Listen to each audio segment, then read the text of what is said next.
Saudações, investidores! Bitcoin agora cotado a 48.900 dólares. Bitcoin que tem pump logo após o anúncio do Fed. Hoje, meu principal objetivo vai ser falar sobre esse presente que o Powell deu para os mercados e o que a gente pode esperar a partir dessa notícia. Quero te mostrar o que o Bitcoin precisa fazer para a gente ter um final de ano sensacional.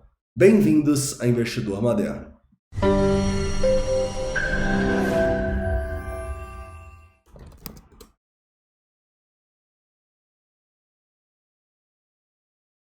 Investidores, antes de começar, eu gostaria de lembrar vocês que eu estou usando meu Instagram pessoal não só para compartilhar informações dos meus stories, mas também para fazer publicações de cortes no canal de vídeos antigos com informações importantes que eu enxergo, tá bom? Então vou colocar aula de indicadores, vou colocar cortes falando do Fed, do FONC, vou colocar cortes mostrando o que eu penso dos mercados, então vale a pena, eu estou todo dia às 6 horas soltando um corte aqui para vocês. Beleza? Então me segue aqui, vou deixar no primeiro link da descrição, pablo.granier. E de novo, eu friso aqui para vocês não caírem em golpistas, tá? Eu não ofereço nada no privado de vocês, o golpista continua criando contas e chamando todo mundo, tá bom? Não caiam nesse tipo de golpe.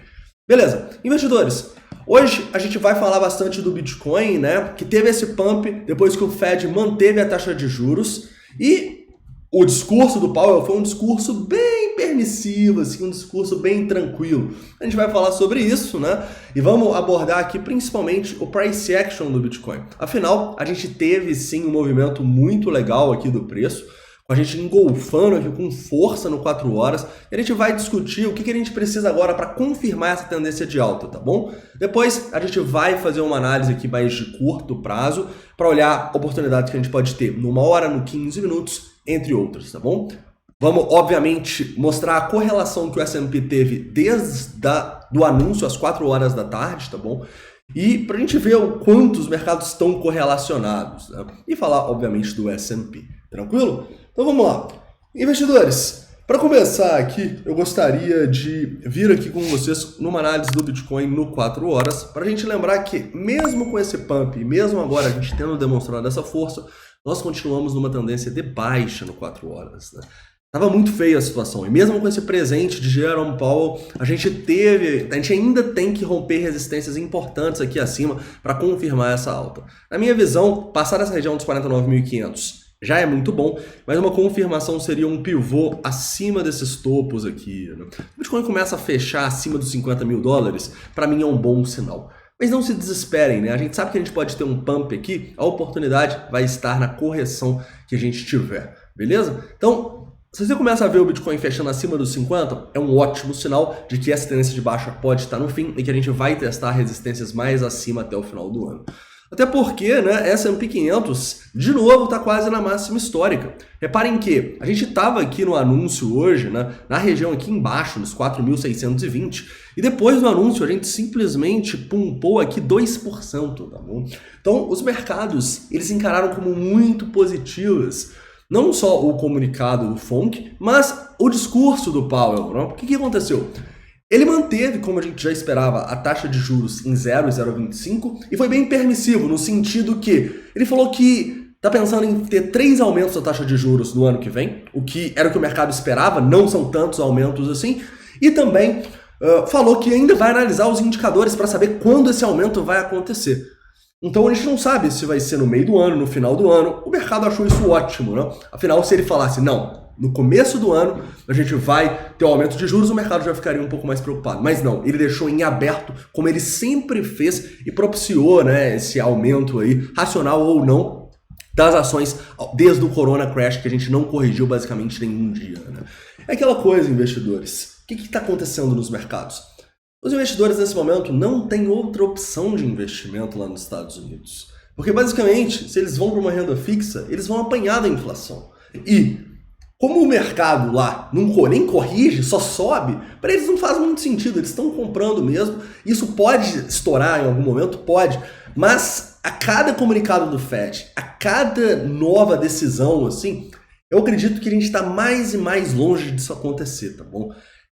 Um momento pode estourar, isso seria muito ruim para os mercados, mas parece que pode durar ainda anos até isso acontecer, beleza? Então, não vamos tentar ser profeta do apocalipse e, não vou correr risco porque uma hora essa bolha pode estourar. Pode estourar, mas pode durar 1 ano, 2 anos, 3 anos. E querendo ou não, a gente tem que correr algum risco para ter retornos expressivos na nossa carteira, tá bom? E é importante a gente destacar aqui, por que o Bitcoin ele foi extremamente mais volátil aqui do que o S&P 500? Porque o Bitcoin é mais arriscado, né?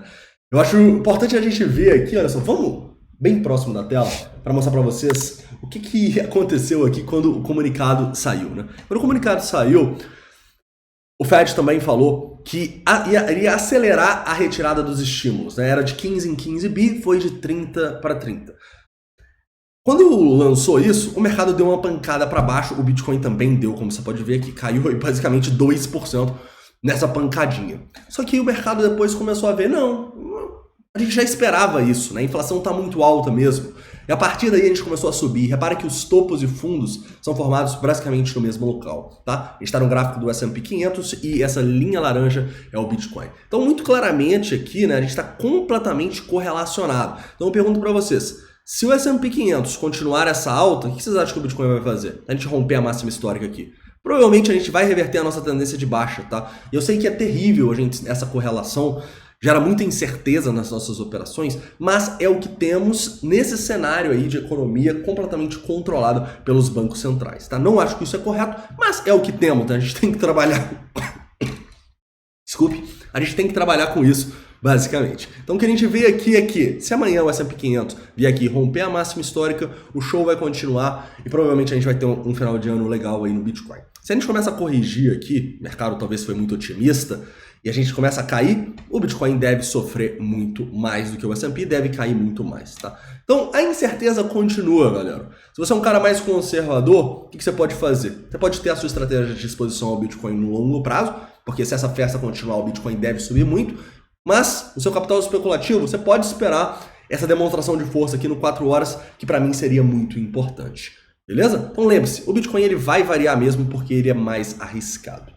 Outro exemplo muito bom que a gente pode ter disso é olhando a dominância, né? Por que quando a gente teve o comunicado do Fed, a nossa dominância despencou? Pensa comigo, a gente não está falando aqui basicamente que...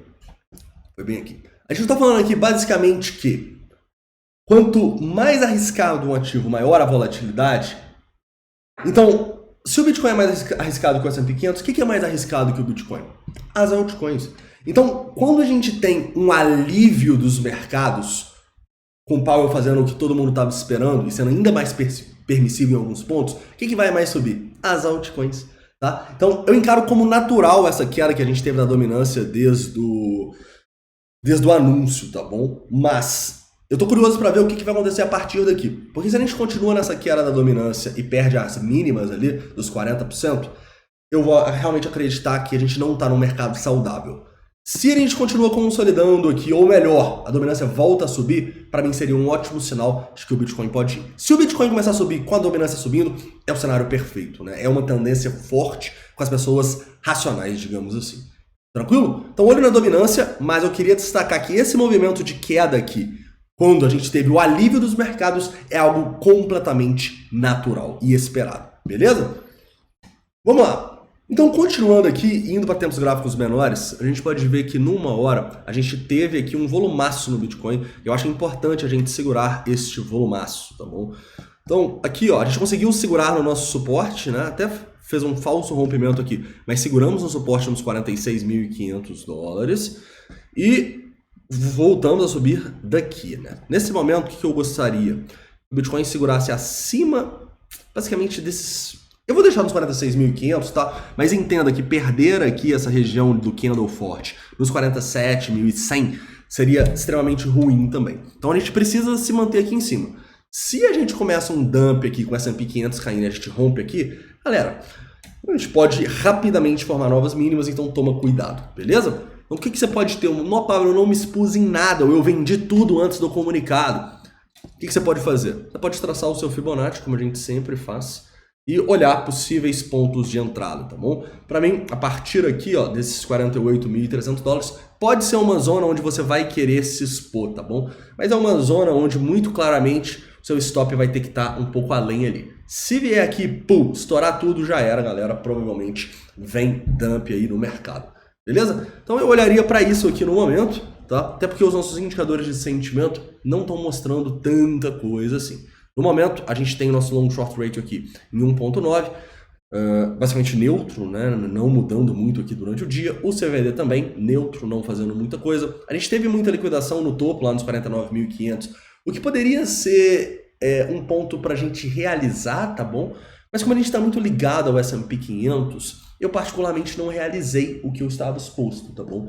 Eu vou me manter entendendo que que eu não posso estar tão exposto assim, já que a gente está dependendo do S&P 500, mas que se o S&P 500 for embora, o Bitcoin pode também, eu não quero ficar de fora, né?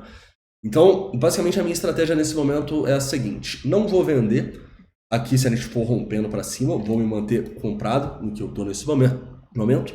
Nos 48.300, ali 48 mil, até os 47, talvez a gente se exponha, mas se começa a fechar candle aqui embaixo, talvez seja o momento de cair fora, porque vem um dump feio por aí. Tranquilo, investidores? Então é isso, tá? Espero que vocês tenham gostado do vídeo. Não esquece de deixar o like aí para finalizar, mostrando um pouco das ordens aqui das instituições. A gente pode ver que tem uma predominância compradora já, tá? Tanto no 1%, 172 contra 116, quanto no 2,5%, 338 contra 258.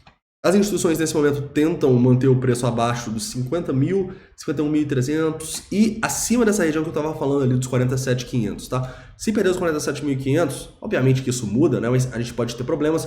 E se romper os 50 mil, pode ser um ótimo sinal pelo nosso book neste momento aqui. Tranquilo? Então é isso, um forte abraço e até amanhã antes de meio-dia tem vídeo.